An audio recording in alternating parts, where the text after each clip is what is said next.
On this basis then, Michael Schumacher is a typical Formula One driver. But the man who talks to him on the radio during races, Ferrari Supremo Ross Brawn, thinks he's anything but typical. Certainly to my mind is the best driver in Formula One at the moment. There's no doubt about that. So what then is Schumacher's magic ingredient? And Michael Schumacher has been left at the start.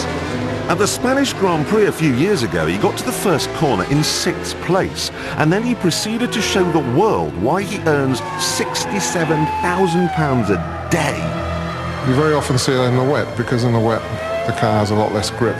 And that's where you need to get closer to the limit. That's where the skill really shows. A corner will last 2 or 3 seconds, and he can be making 5 or 6 corrections during that 2 or 3 seconds. If he's a tenth of a second too slow, the car will be out of control. Just watch the way his car shimmies as he's coming round these corners.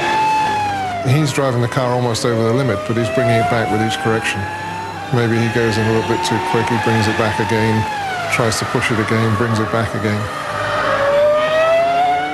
The staggering thing about Michael is that he can function as a Formula One racing driver, and then he has his spare capacity on top of that to think about the race, to think about what's going on around him. Sometimes he'll come on the radio. It's like you and I having this conversation.